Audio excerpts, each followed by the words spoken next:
Okay. Lights, camera, action, all that stuff. For those of you that are at home, I am with a wonderful group of friends. Show them the friends, honey. I am with a wonderful group of friends, and right now we are in Dawson City in the Yukon. And we're going to do something different for the Fireside tonight, the devotional, the podcast, because we're going to walk to several spots in Dawson City, and I'm going to tell you stories about the early inhabitants of Dawson City, some of the people that made this town legendary, and some of the people that are responsible for the fact that the town is still here. And that says something. So with no further ado, just keep up with me if you're at home. Let me talk to you about Robert Service. Okay? He was born in 1874. And of all the unlikely places, he came from Preston, England. He was born in Lancashire, the son of Scottish parents. Now, from Preston, England, to this? What happened? Okay, and where he wound up when it was all over and done, that's even more astounding of a story. So he was born in 1874, Preston, Lancashire, to Scottish parents. He had a way with words from a very tender age. At the age of 6, he composed his first poem that went something like this. Lord, bless the food. No, bless the bread and bless the jam. Pass the eggs and here I am. Something like that. Something like that. So he had a way, and his parents encouraged his rhyming. Well, eventually he was sent back to Scotland, Kilkenny, Scotland, where he lived with relatives there for a period of time. And it was during that time, in the age of Sir Walter Raleigh, and I just lost his name, the great Scottish writer, the one that glorified Scotland. Huh? Robbie Burns, the poet. Yes, he grew up on Robbie Burns, they call him there. But the other one, the one... Huh? Not Lord. He wrote works like Ivanhoe and... Scott. That's it, yeah. Scott, yeah. Sir Walter Scott? Yeah. Anyway, he grew up on these novels and these poems that glorified Scotland. At the same time, he heard stories thanks to somebody named Wild Bill Hickok and his Wild West show, right? No, not Wild Bill Hickok, it was Buffalo Bill Cody and his Wild West show. And at the same time, he's living in this remote region of Scotland, and he falls in love with the sense of adventure. Wide open spaces. What? Okay. And anyway, it fires the imagination of this boy, and he's out in the wilds of the high country of Scotland. And somewhere it takes hold of him. I want to go to the Western United States. So he sets sail to the United States, lands on the East Coast, and gradually works his way across the United States. He works at one point as a cook, as a laborer, as a farmhand, and even as a cowboy. But all the while, the occupation that he knew was a bank clerk. How romantic is that? He was a bank clerk. But he dreamed of something so much more. Well, eventually he found his way to Victoria, Canada, and took a job as a bank clerk again. And then, to make a long story short, well, he met a woman and fell in love and wanted to marry her, and she didn't want anything to do with him because he was beneath her class. But suffice it to say, his bank transferred him to Whitehorse. And now, I don't know if we'll have a chance to see that bank when we go through. Okay, here we go. Can't see that either. He transferred to a bank in Whitehorse. And he's living above the bank in Whitehorse. And life is great. And one day, and by the way, while he was living in Whitehorse, he was very fond of reciting poetry that others had written. They would have a town celebration, and they would ask Robert Service to stand up and quote a poem, and he would. And then one day, one of the town fathers said, you know, you should write some piece of poetry about our country. And it stuck with him. And one day, he was walking past the saloon on his way home. And inside the saloon, the boys were whooping it up, hooting and hollering and shouting and loving life and just having a great time. And a line came into his head and stuck. And the boy that was born a poet ran straight to the bank. He almost got shot by the security guard breaking into the bank after hours. Went straight to the bank, straight to the desk, and spent the rest of the night writing out the shooting of Dan McGrew. And once he was done, it was done. Not too long after that, he wrote another poem called The Cremation of Sam McGee, which I will quote for you in just a couple minutes. And he recited these poems for the people in the town, and they absolutely loved it. This guy has a gift. And they became so fond of it, and the more they encouraged him, the more he kept writing. Till finally, he had enough poems collected of life in the Yukon that he sent a manuscript down into Victoria, I'm not sure, Vancouver, where he sent them to. He sent them to a publisher with the money to publish it.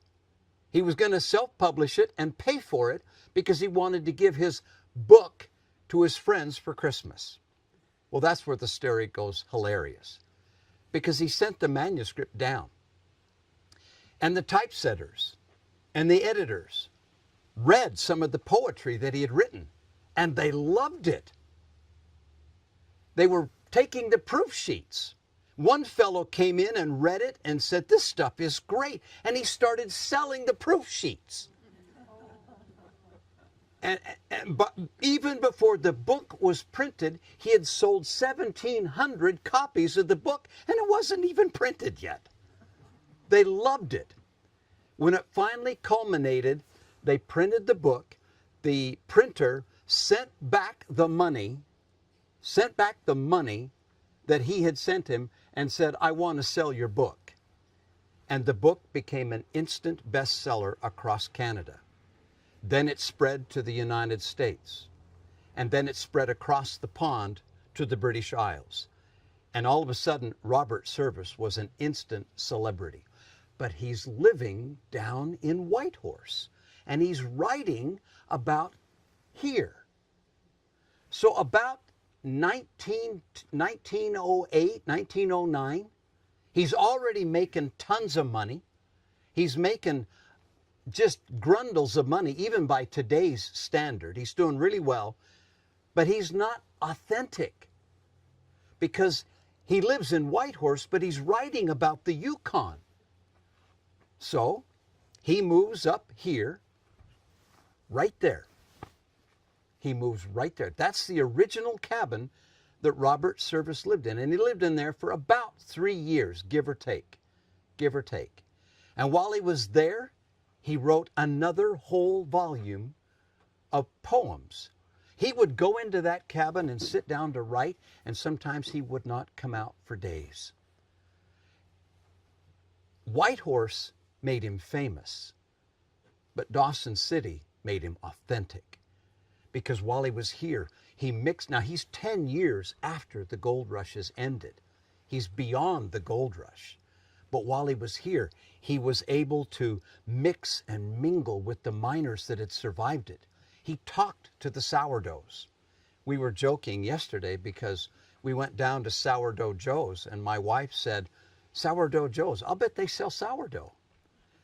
No, honey, it's not like that. Sourdough was a term for the miners because that's what they ate. It isn't what they served, it's just what they had available to them. So he went mingling with the sourdoughs, and he talked to the trappers, and he talked to the traders, and he talked to the prostitutes and everybody that made up a mining town. So White Horse made him famous. Dawson City made him authentic. He stayed here until about 1912. And now, with more money than he can spend, interestingly enough, he immigrates to France, where he meets the woman of his dreams. I can't pronounce her name. It's about that long. And they get married. But Robert Service is a man bent on adventure. And so when World War I breaks out, he tries to enlist. And because he's got varicose veins, they won't let him into the Army. I didn't know that would stop you. But they wouldn't let him in because of varicose veins. So he volunteered to be an ambulance driver. And he would write a book about the adventures of a Red Cross man. He never stopped writing. And all the time he was in the war, he was a war correspondent. He would write all through World War I. And on he kept writing for the rest of his life. He passed away at the age of 80, living down in the French Riviera, never having given up his sense of adventure. Because of what he wrote while he was up there, he became known as the Bard of the Yukon. Now, most of you, when you think of the Bard, I think you think of somebody else with long hair from England. But he was the Bard of the Yukon. And you'll hear me say this again and again. So many of the people that came up here into the Yukon came to take something away. But he came to give something.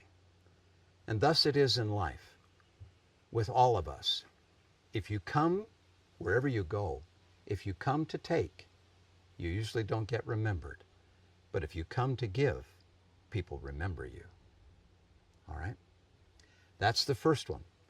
Now, there are strange things done in the midnight sun by the men who moil for gold.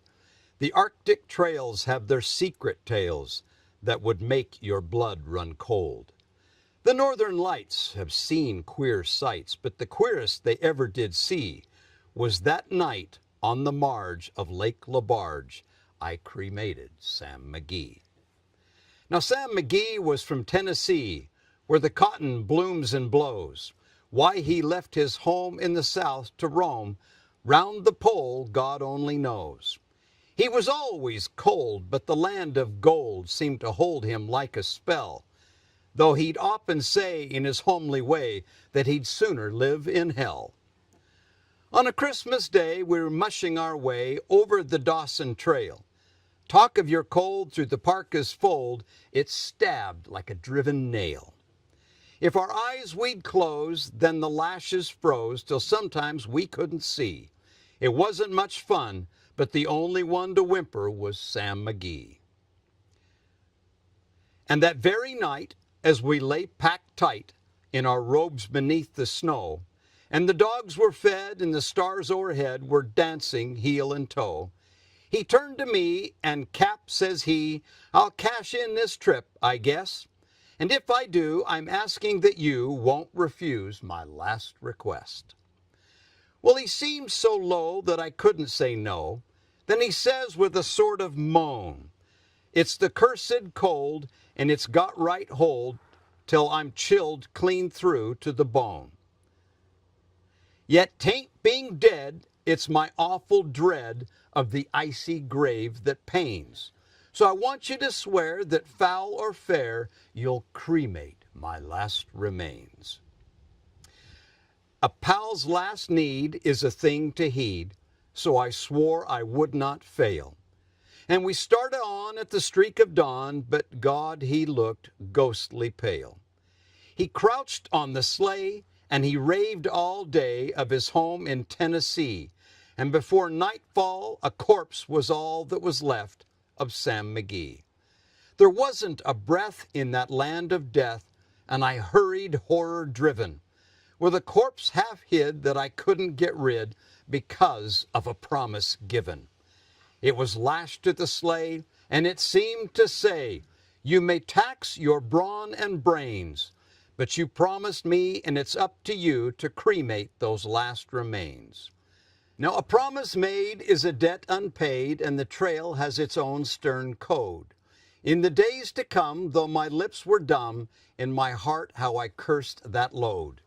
In the long, long night, by the lone firelight, while the huskies round in a ring howled out their woes to the homeless snows, oh God, how I loathed that thing. And every day that quiet clay seemed to heavy and heavier grow, and on I went, though the dogs were spent, and the grub was getting low. The trail was bad, and I felt half mad, but I swore that I would not give in. And I'd often sing to the hateful thing, and it hearkened with a grin.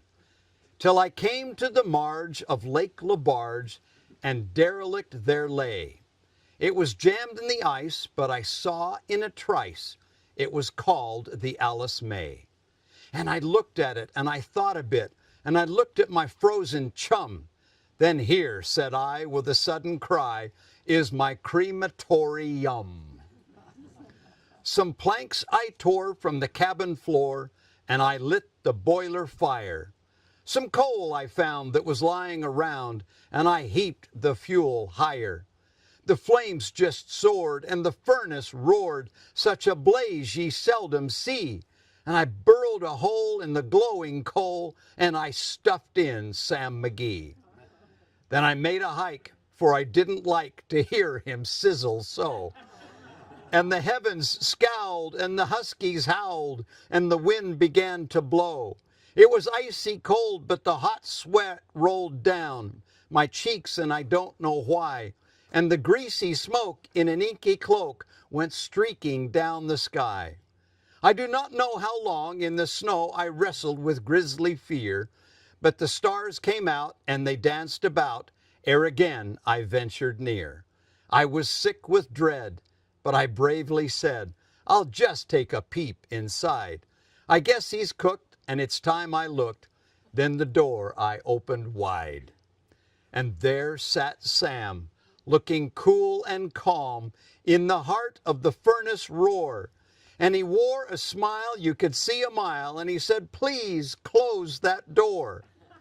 It's fine in here, but I greatly fear you'll let in the cold and storm. Since I left Plum Tree down in Tennessee, it's the first time I've been warm.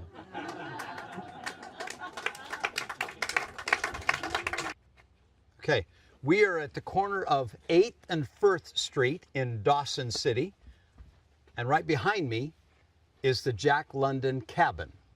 Now, how many of you, I'm just curious, how many of you were assigned to read Call of the Wild or White Fang when you were just a wee shaver? Okay, I was too. How many of you made it all the way through the book?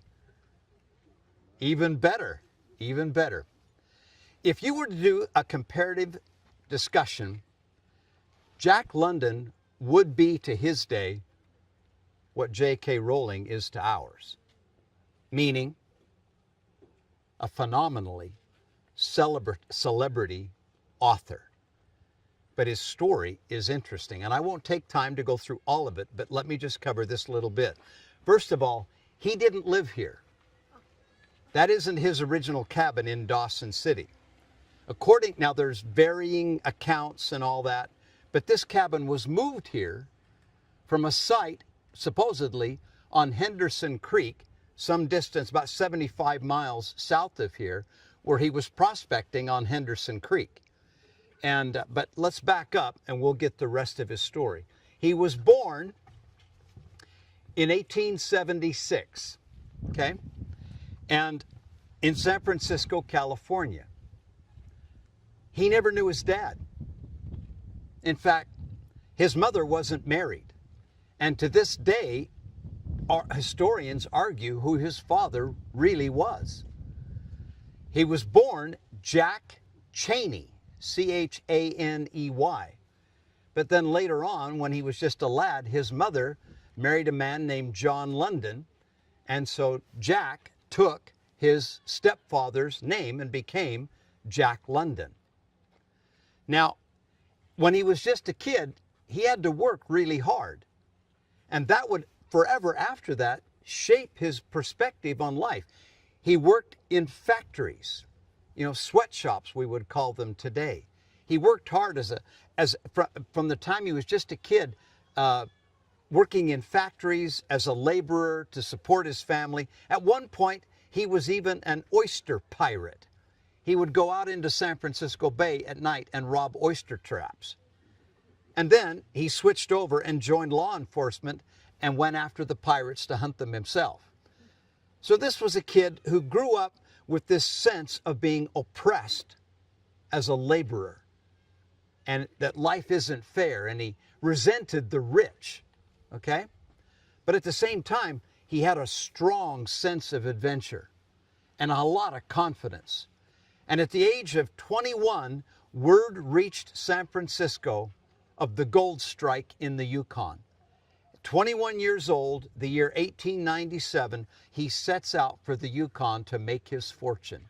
And you'll see this when Dave gets us down to Skagway. You go up over the Chilkoot Pass. And you learned about that earlier today, right? The 1,000 pounds and going up over the pass. And we'll talk more about that when we get down there. But Jack, somehow, I don't know how, he managed to scrape together the supplies, and he journeyed up here to Dawson City. And like I said, he started prospecting some distance south of here on Henderson Creek.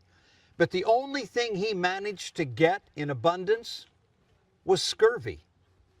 And he became deathly ill and found his way back here to Dawson, where he was nursed by the next person I'm going to talk about later on, who was nursed back to health by Father William Judge and the Catholic nurses. They saved his life. And London would later write about Father Judge. But anyway, he became so sick, he couldn't stay. So he went back to San Francisco and made up his mind that he was going to become an author. Just like that. I'm going to be an author. And to him, writing, now I'm an author. I've written a book or two. And I've learned some things from these people that have become successful. Writing is a job, not an itch and a scratch and a feeling. It's a job. And his work ethic was incredible. Jack London would write 1,000 words a day, whether he felt inspired or not. And because of that, he was a prodigious writer. He sent manuscript after manuscript, article after article to all these papers, and they all turned him down. Does that sound familiar? That's the life story of J.K. Rowling. Nobody wanted her stuff either. But Jack kept going. And finally, it came. But the difference between Jack London and Robert Service is that Jack had lived here, right here, in the Yukon. He had lived during the gold rush. He had seen it with his own eyes. And when he wrote Call of the Wild, he had seen sled dogs. He'd seen them struggle to exhaustion and die in the snow. He had stood in these mountains and heard, in fact, he talks about it, hearing the call of the wild. He had seen animals like Whitefang. He wrote from experience. And when he finally published his books, he became an international celebrity, just like Robert Service did. And to this day, he's probably, at least in the early 20th century, the most popular author of American origin that we know. He was phenomenal. He would move back eventually. He'd been all over the world, down to the South Pacific. He'd been to Japan. But finally he settled down, married his sweetheart, and bought a very luxurious ranch in a place called Glen Ellen, California. I have no clue where that is. Somewhere in the Sonoma Valley. And he bought this big ranch and then turned his attention to politics. I don't know if this will change your mind, but Jack London was an avowed socialist. He was yet at the same time, he was a firmly committed American who believed in America, but who strongly believed that capitalism was the bane of our society. people getting rich, oppressing the worker. He wrote and wrote and even wrote books about it. The Iron Heel, about the evils of capitalism and how we should equalize everything and take care of the workers. And he supported labor unions, and he did all these things, which made him a very complex figure. People loved his literature, but they couldn't stand his politics. And that was his life. Jack London passed away in 1916 at the age of 40. He was struggling with kidney disease, and they're not sure why he died, but after he died, they discovered his system was overloaded with morphine. But suffice it to say, he left behind a legacy of service. He gave so much to the world. He gave us a lot to think about. But once again, I emphasize this point. This country was full of people who came to take. Jack London came to observe and to give back. And he did. Okay? Go ahead and take a picture. Oh, the cabin. I didn't finish telling you the story about the cabin. That cabin was the original cabin, supposedly, down on Henderson Creek. It was a double cabin. Half of it is still down there in a Jack London square in a museum. The other half of the cabin was brought up here and put on site here in Dawson City. So he didn't live there, but he lived there. That makes sense? Okay, go ahead and take a picture, then we'll head. Okay, I think this building is self-explanatory. You don't see this in downtown Salt Lake. I brought you here because I got really curious after listening to what Dave and Dwayne and the others have said about permafrost. So I looked up an article on permafrost, actually 2 or 3 articles on permafrost. And based on what I read, the permafrost layer in this area goes way down. Permafrost can go down between 100 and 300 feet below the surface. Solid frozen ice down, can you imagine, 100 feet. It's only the top 1 or 3 feet that's the active layer that melts and thaws and freezes in the winter and the spring. Now it's just the opposite where we come from. And we're lucky if frost goes down, what, 6 inches to a foot where we live?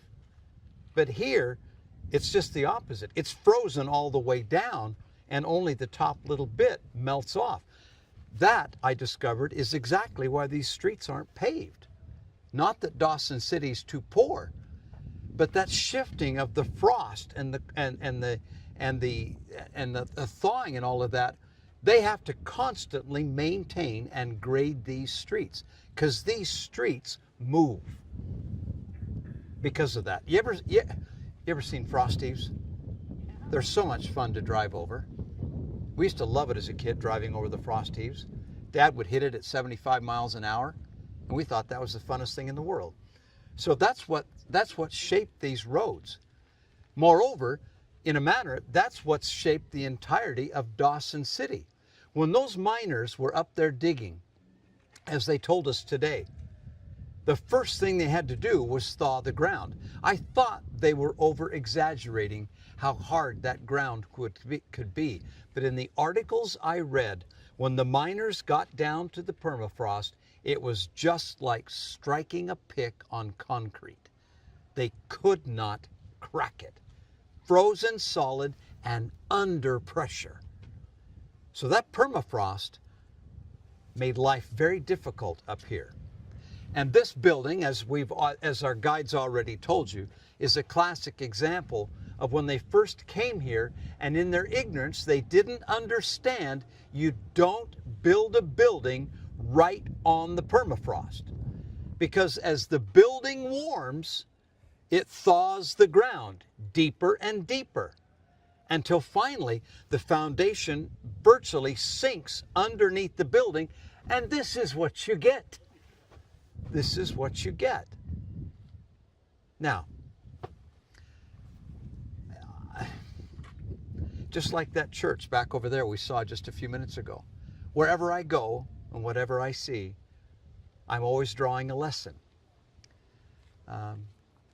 And when the Savior said something to this effect, "Woe be unto that man who buildeth his house on sand, a sandy foundation. For when the rains descend and the floods came, they are washed away." That's the foolish man. Our sure foundation, my dear friends, our sure foundation is the Lord Jesus Christ. He is our rock. If we build on Him, we never need to worry about Him settling out from under us. We never need to worry about Him being washed away and taking us with Him. And you know, I've lived long enough in this world to know that there are just some things, many things, that people put faith in you can't count on. And I've had people in my life that I have counted on with my life who have let me down. And so finding that upon which you can build a sure foundation, I hope you realize just how precious and valuable that is. Okay. The next destination is just a couple blocks down. Father Judge was buried directly under the floor of the church right by the altar. And when the church was torn down, they moved the church over, but they left his grave here, and it's been marked and hallowed ever since. This is it. This is where the church used to be. We're at the corner right now of 3rd and Queen Street. Look around. Do you see anything significant? Now, yeah, well, yeah, a fire hydrant. No, there's nothing here. And that's probably most of my point. There was a person, a woman, that lived right here. In fact, she left no artifact behind. There's nothing permanent here in Dawson City to remember that she was even here. There was a hotel right here on one of these corners, I don't know which one, called the Donovan Hotel. And inside that hotel, and supposedly, according to some accounts, she ran that hotel, or she had a business establishment inside of it. And her name was Nellie Cashman. And she is known as the angel of the mining camps. And yet today you never hear of her. She lived right here in Dawson City and ran a business right here. She was born in about 1845 to 1850 in County Cork, Ireland, Queenstown. You ever been there? All right, very good. I've been there. I know I can visualize the area. And she grew up right during the Irish potato famine. Her family immigrated to the East Coast in 1852, starting in Boston. And then her father died, and there was something about Nellie, or Ellen as she was born and raised, something about her, a wild and an adventurous spirit. After her father died, she and her mother and a couple of her siblings moved all the way out, another car coming, moved all the way out to California. And then they found silver in Nevada. And I don't know why, but Nellie and her mother went to the mining camps, Silver City, and eventually Pioche, Nevada. Anybody ever been to Pioche? I'm sorry.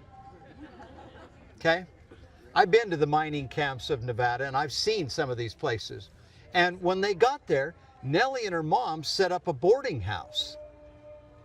And suddenly they discovered that it was a lot more profitable to mine the miners than to mine for the ore. And their boarding house prospered. And from that point forward, Nellie began to move from mining camp to mining camp. And you can figure out the rest of the story. She went to a mining camp near Cassiar Mountains. I don't know if you ever heard that term, Cassiar Mountains. Somewhere down in British Columbia, into a mining camp. And she got word that 26 miners had been caught by early winter snows high up in the mountains of British Columbia. And the Mounties said, you'll never get them. The snow's too deep, the dogs can't mush through it, you'll never make it. It's too far, the weather's too bad. And the Mounties wrote them off. We'll just have to go get them in the spring. No one would help her. But Nellie, for one reason or another, was a devout Catholic. And she said, no, I refuse. She went among the people of the city where she was at, and she raised a group of men as volunteers. She went around to the merchants and collected goods, food, blankets, supplies. And then leading the expedition herself. She's like in her 50s now. She's in an age when she should be settling down. But instead, she takes off with this expedition, leads it herself, goes up into the mountains. The weather is so bad that at one point an avalanche buries Nellie. But somehow she's able to dig her way out and keep going. She finally reaches the camp of these stranded miners who are also sick with scurvy, can't help themselves. She finally reaches the camp and discovers there's a lot more than 26 of them. And she stayed on site, ministering, nursing, feeding, until she saved every one of those men. The reputation of what Nellie did spread far and wide across Canada and the United States, and she became known as the Angel of the Mining Camps. In 1898, when the boom was going full steam right here in Dawson, Nellie did what Nellie always did. She went to the next mining camp. And right here, she established a boarding house.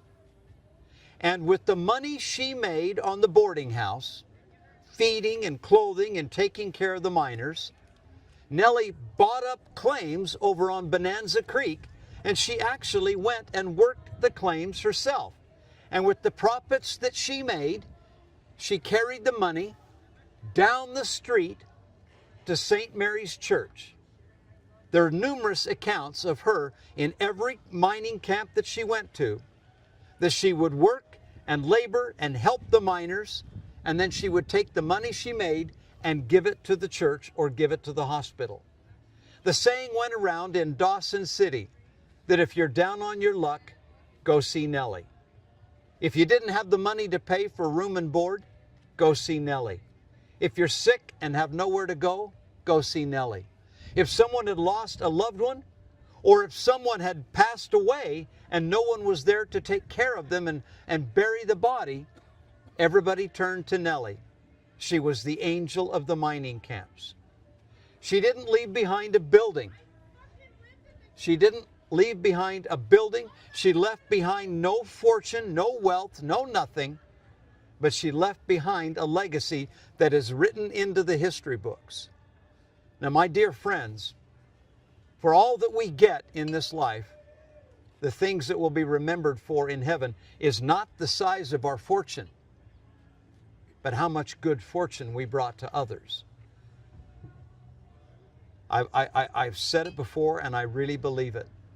Those who learn to love and serve, like Nellie did, like the Master did, are the ones who will be remembered in heaven, not the ones who always take. Nellie lived to the age of 80 and passed away down in Seattle and is buried down there. Actually, she passed away in Victoria, and she's buried near Victoria, British Columbia. But people in Dawson still remember her. Her legacy lives on. Okay? Now the next stop. Okay, we're at the very far north end of Dawson City on Front Street. And this is the spot where nobody comes. And yet of all the places, this is probably the most hallowed and sacred ground. I would like to tell you the story, with Dave's help, of Father William Judge. He was a Catholic priest.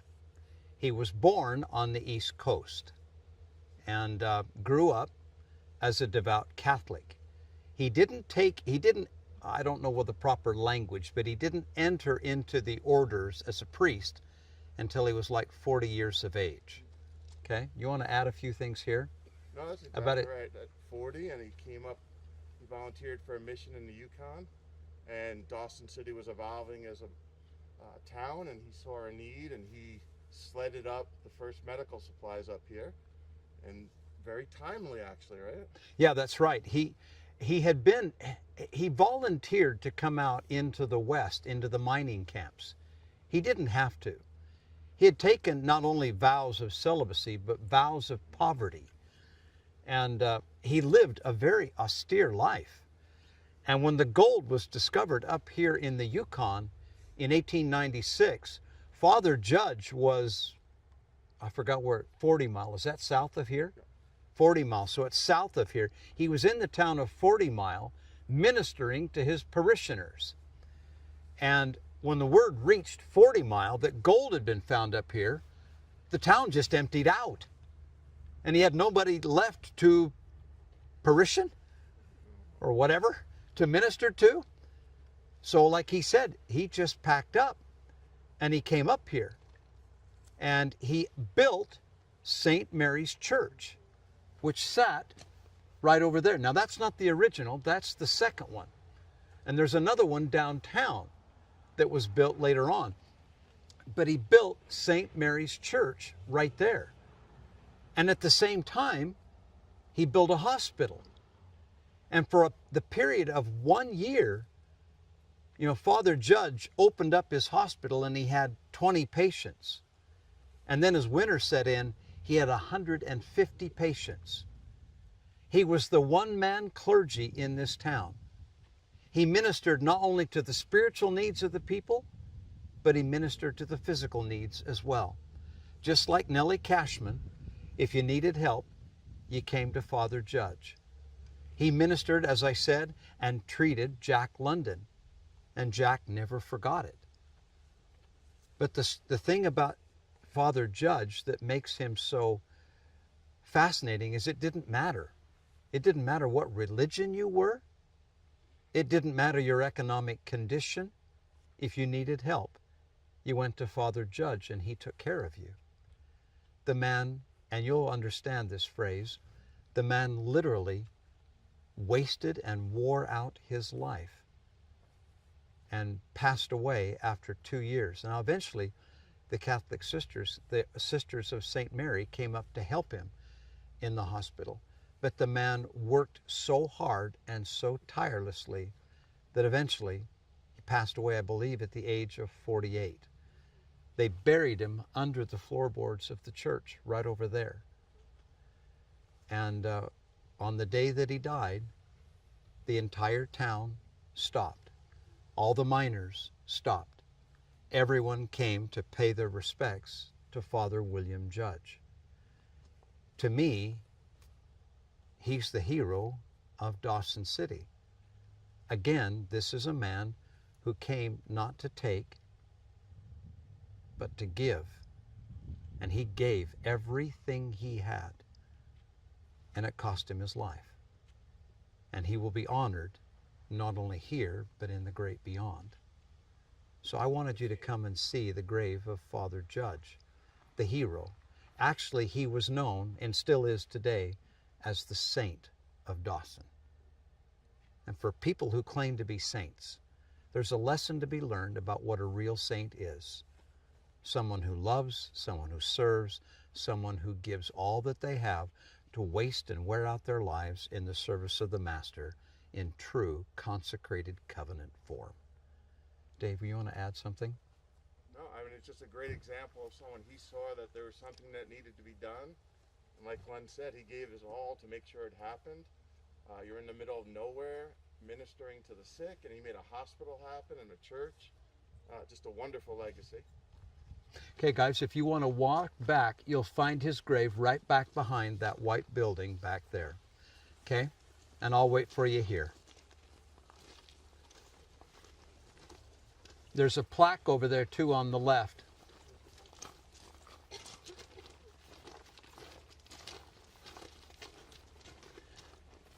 Sweetie,